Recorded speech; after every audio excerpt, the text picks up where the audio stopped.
Howdy, and welcome to Book Your Give Here. We're Travel That Gives. I'm Lulu Lima, your chief travel guru. I hope this episode of Dream Now Travel Later inspires you to travel, and I invite you to give us the opportunity to help plan your next memorable trip. So grab your popcorn and enjoy. Hey, I'm super excited here to present with you Alexia Harten from Peru Well Served. Figured today we'd chat a little bit about Peru, a country that is quite exotic, still has an old country feel to it, has a lot of gastronomy opportunities, and has lots of learnings, lots of wellness, and certainly a great opportunity just to have that inner explorer inside of us to kind of come out. Yeah. So with that, I am going to give the floor over to Alexia so that she can talk to us a little bit about her beautiful country. Yeah, thank you very much. Thank you, Lulu, for giving me the opportunity to be here with you and chat a little bit with you and your followers and your clients about my amazing country. And the way that we believe that it's the best way of getting to know it. So thank you. You're most welcome. So she's going to do a little bit of a presentation. So we're going to switch screens now. So that way we can go ahead and show that. And here we go. So Alexia, take it away. Show us the beautiful moving pieces. Okay, amazing. So, we're called Peru Well Served, and what we do are gastronomic journeys. We strongly believe through gastronomy is the best way of getting to know our country, and I'm gonna tell you why. We say in Peru we eat well served. That's why our company has this name, and we've been awarded for 7 years in a row as the best culinary destination in the world for the World Travel Awards. So this is a big thing, and that's why we believe that through gastronomy is the best way of getting to know our country and our culture. I'm gonna show you now a little video where we want you to feel the experience of a gastronomic journey. So it's not like an informative video, but we want you to transport yourself to a gastronomic journey with us. So enjoy.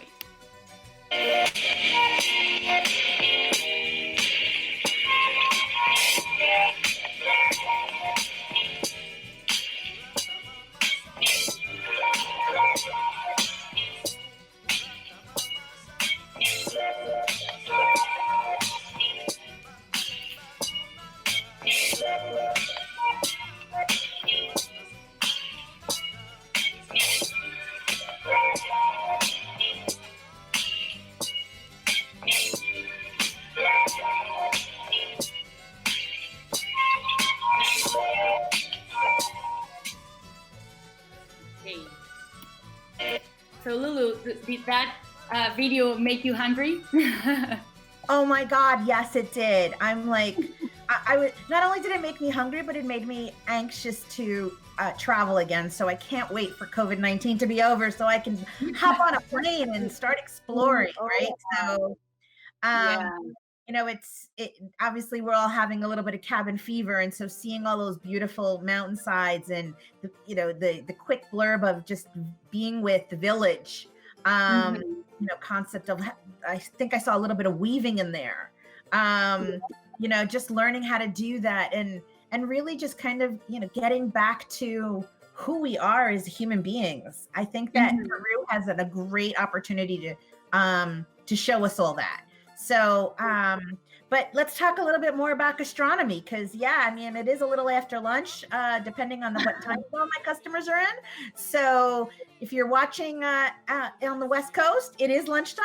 If you're on the East Coast, well, it's snack time, coffee time. So you'll be hungry either way. Exactly.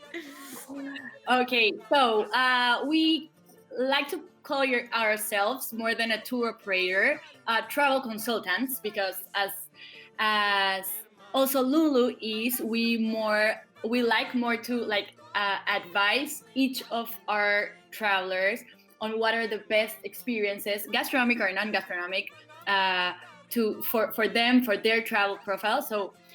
But we also operate these experiences. So what we do is design and operate customized itineraries for those who visit our country in search of a cultural immersion through the cuisine that makes us so proud. So how are these gastronomic journeys that we build up? First of all, our philosophy, it has like 3 main points. The first one is this philosophy or this concept that as we are, number one culinary destination, we eat the best food in the world. But as you may know, not every Peruvian eats in Central or Maido every day, So we want travelers to really know what, where, and how Peruvians eat in their everyday life. So we're gonna... Those are the off the beaten path and hidden gems and things like that. So it's not a tourist attraction. It really is true cultural immersion. Exactly. So we want you to live authentic but unique experiences at these hidden gems. Of course, at the awarded restaurants, because they are amazing. We want you to take some learnings with us, from us, through some culinary workshops or cocktail workshops if you're into cocktails. And we'll, of course, also visit local markets and artisan producers. So we get this knowledge from the source, So we try to combine everything, because Peru is not only the 50 best restaurants, it's more than that. We have, it is a country of a lot of contrasts. So as we have very wealthy people and very nice restaurants, we also have some people that lives in poverty or that don't have that much of the resources. So, but still they enjoy amazing food, So you don't have to be rich here to enjoy amazing food. So that's the richness of our gastronomic culture. I think that it is for everyone. That's awesome. So, everyone talks about sometimes how food will be, too expensive in certain locations or things like that. When you're doing real, true cultural immersion, it's more about, getting to know the people. And you're just doing it through food. Everybody's got to eat at some point. So it's the way we sustain ourselves. So great way to, to kind of put the analogy out there. Yeah. And you just said like it's the people during your journey, and that's why the second main point of our traveling philosophy is that we like to travel with a local friend. These are our hosts that allow people to live memorable and really local experiences, right? As we were chatting the other day, Lulu, we said that nowadays luxury is not what you can buy with your money, but the access to these local experiences that you won't find online, So for us, this is really important because it gives you this unique feeling that you're traveling with a local and enjoying. He is sharing. Looks like we have favorite spots in the city. Yeah. So we had a little bit of a breakup there, so we might want to just kind of repeat a little bit of that. So I'm just going to kind of say, there's a big of a focus in regards to curation. And as you all know, I love to basically curate all of your itineraries. So I would work with Alexia to actually make that happen. So, so everything is tailor-made for what suits you best. But in addition to, it's always with somebody who is local on the ground, so that you don't have to worry about, do I need to translate that? I know many of you guys do speak Spanish, but if you don't have to worry about all of that and just kind of have a holding hand and just enjoy, that's a great opportunity. Exactly. So with that, there's a lot of moving pieces, and people always want to talk about Machu Picchu when they go to Peru. So Talk to us a little bit about what options there are while you're there. Sorry, I missed that last Sure. part. So talk to us about the options that are in Machu Picchu. Okay, so yes, we can go. Well, as I was just about to say, all of our gastronomic journeys, our gastronomic experiences, are complemented with the adventure or touristic activities and visits everyone wants to go to here in Peru, right? It can be the Inca Trail, just a regular Machu Picchu visit, or a bike adventure or whatever, you know. So for Machu Picchu, we can go like on the regular tour, where you go on the train, and then you get the bus up to the archaeological site, and you have the tour is about 2 hours there, 2 hours and a half, and then you go down to Aguascalientes, it's the town below Machu Picchu, and you get on the train and get back to the Sacred Valley or Cusco, wherever you're staying. So that's like the regular route. But of course, for the more adventure, you can do the Inca Trail. We have a 4-day Inca Trail where you do some camping and a lot of trekking with these amazing views. We have an expert partner that operate these kind of Inca Trails, and I can assure you it's really safe and it's amazing. For people that maybe don't want to do the whole trekking, we can have the Express Inca Trail. It's just one day of trekking, and then you sleep at Aguascalientes, that is the town below Machu Picchu, and then the next day you go up to do like the tour. So it is a moderate way to experience the Inca Trail. And the last one is just doing the regular one. So for the gastronomic part of visiting Machu Picchu, we can't eat up there, so it's prohibited to do, I don't know, a picnic or whatever. So the first option is we take some lunch boxes, so you can take those once you go down from Machu Picchu, or the other one, if you'd like. We have a lot of great restaurant recommendations. There's actually one tasting menu at a boutique hotel that's in Aguascalientes, really nice. So is that in Cantera? Sorry? Is that in Cantera? Incaterra. No. This is another hotel called Sumac. Sumac. Yes. Yes. So, that's a little bit about our Machu Picchu experience. That, of course, it's one of our musts. So, most of our itineraries or our journeys include this visit. Don't worry, you'll have it. Awesome. And the next thing I wanted to talk to you about is the different destinations we have in Peru, or the different sceneries, because as you may know, Peru has 3 regions. It has the coast, the highlands, and the rainforest, and that's what makes us so rich and gives us a lot of supplies and varied supplies for our gastronomy.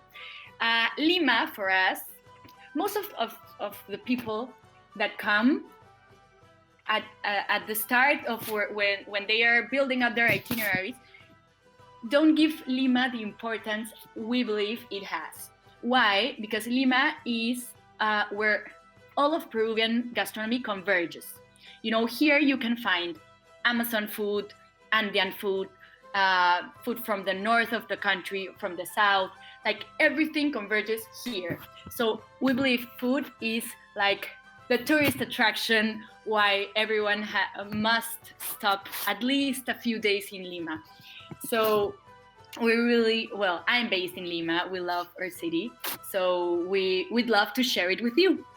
The other one is Ica. Ica is in the south of Lima, and it has the Nazca lines that maybe you've heard of. They're unbelievable. Then we have some vineyards where you can have well, you can actually stay there and have the vineyard tours. It is where our pisco comes from. And we also have there the Paracas National Reserve. It is an amazing scenery where literally the desert meets the ocean. It's just unbelievable what you see there. So then we have Arequipa. It's also in the south of Peru. It's called the White City. And we have there the Colca Canyon, but also a lot of amazing picanterias that are like the local traditional restaurants there. And finally, of course, Cusco, that most of you, I can imagine, would want to go. And the top highlight, of course, is Machu Picchu, but it has a lot of amazing activities and gastronomy to experience there too. So these are like the main regions we normally attend. We also, if you'd like to go to the rainforest or Puno or something, of course, we can include that too in your itineraries. That's awesome. I'd love to have the rainforest be a part of all the itineraries.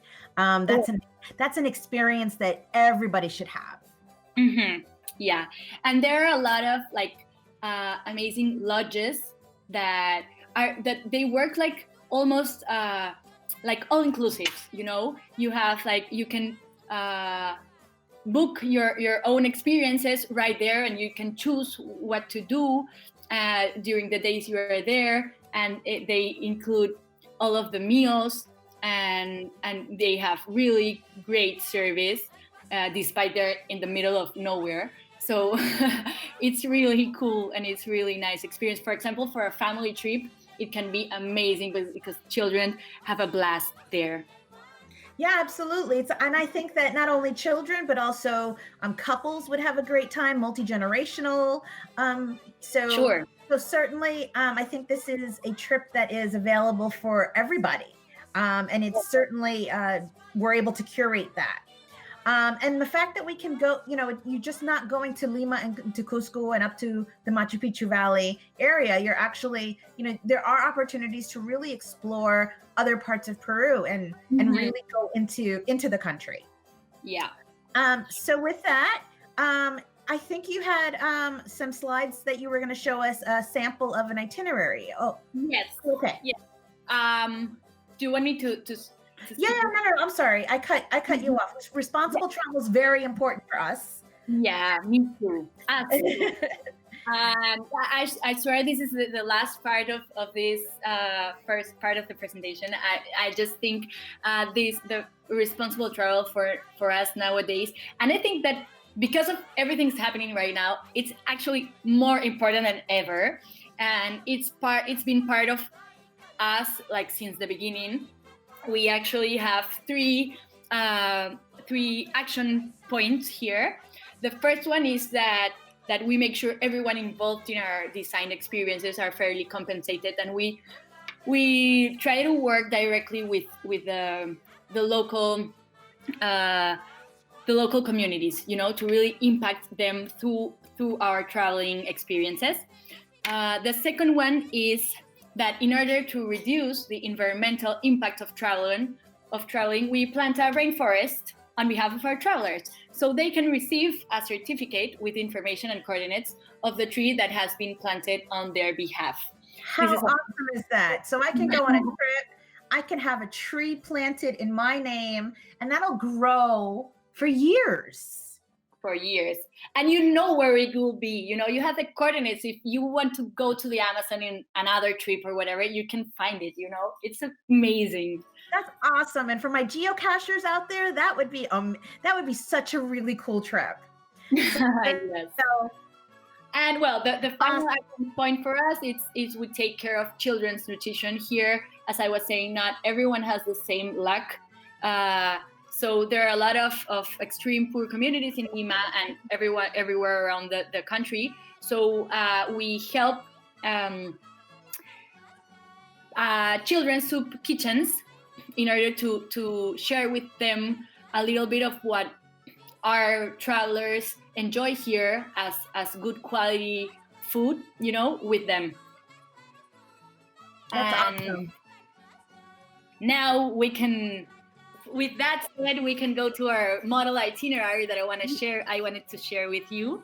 Yes, absolutely. I'm super excited about this because, so guys, this is an 8-day trip that Alexia and her company has put together. It is not by any means, you're married to this. This is just a sample so that you guys can see a little bit of how we can go through some of the different days. And we're going to go through it pretty quickly. We're just going to kind of talk about, day starting from, one point and ending in another. And just kind of, know that, again, all of this is totally, can be changed up and be curated just for you. Sure. Exactly. This is just a sample, and I'm gonna go through it very quickly. What I want you to experience and feel is that there's a lot of types of experiences combined, and that's what our gastronomic experiences are about. So this first day is we'll visit the historic center of Lima, and then we go to this Chinese restaurant neighborhood called Calle Capon, where we can enjoy the here Chinese Peruvian fusion is very important. So you'll get to know that. And for the afternoon, you can choose between some tastings. It can be pisco, Peruvian coffee, Peruvian chocolate, whatever suits you best. Or if you're more about some museums, we can go to Larco Museum. And then for the dinner, here we'll have a Nikkei dinner. Nikkei is Japanese Peruvian fusion. Also very, very important here. And this restaurant is number 4 in Peru. And we've built up together with that restaurant a special menu just for our travelers. So whenever we're going to an awarded restaurant, we're not just going there and sitting and I don't know, having a regular experience as everyone else is doing, but you're having an exclusive experience because we believe it's very important that people, sometimes you don't, how do I say this? Like you don't take the chance to, or you look and order something that you don't know, and you keep. Absolutely. It's a risk taking for food. Exactly. So not only do you do this on day 1, but on day 2 as well. And so on each day, you have different flavors. You're visiting markets. You're doing different things. So again, and having great opportunities to explore the city via food. And then day 3, here, oh my God, you're going into the artistic district. Yes. So we'll see here a lot of art, street art and art galleries. And then we'll have a pisco sour workshop in a rooftop with an amazing view. And by the end of the day, we'll fly to Cusco. That's awesome. And then, once you're going into, and you're there and you're in the Sacred Valley, you're learning about so many different things. And what a great opportunity to make this an adventure. You can actually do some paddle or kayaking. You can certainly bike your way around. So it's not just all food. Obviously, every day has some food in it, but and then here, taking the train up to Machu Picchu. I mean, what an experience. So it is truly a bucket list trip. Certainly something that can be done. And then having a cooking class, an Indian cooking class. Look at that. Yeah, no, this is amazing. I really like this itinerary. Like, of course, it's gonna be tailor-made or personalized for each of your clients, but like this is a jewel, It's an absolute jewel, yes. And one of the things that I love is the street food. So here on day 7, you have great opportunity to continue that local immersion through street food. So you get to meet a lot of locals, and locals eat street food all the time. So this is kind of how they sustain themselves. And it's just awesome to really enjoy all of those moving pieces. And then of course on your last day, you've got a little bit of free time, and then obviously back home. So again, a very an easy customizable trip Yeah. in terms of what we offer and all of that. So Alexia, I'm going to switch the screen so we can see your beautiful face again. Perfect. And there you go, look at that. So I want to say thank you so much for taking the time to join us and really talk about with the passion that you have about your beautiful country. It's just amazing. And I'm so excited to hopefully once when COVID is all done, that we're going to be creating some nice trips and going into that direction. South America is still very untouched. Many people still want to go and explore. So we have the ability to help you do that. Yeah, so I want to invite everyone to come and enjoy here and join us through our experiences. Really, they're amazing. That's awesome. Thank you again for taking the time. I really appreciate it. And guys, any questions that you have or anything along those lines, y'all know how to find me. So just go ahead and shoot me a message or text me, email me, however you want to get a hold of me. And let's start planning, because this is all about dreaming now, travel later. Thanks again, and we'll see you soon. Bye. Thank you.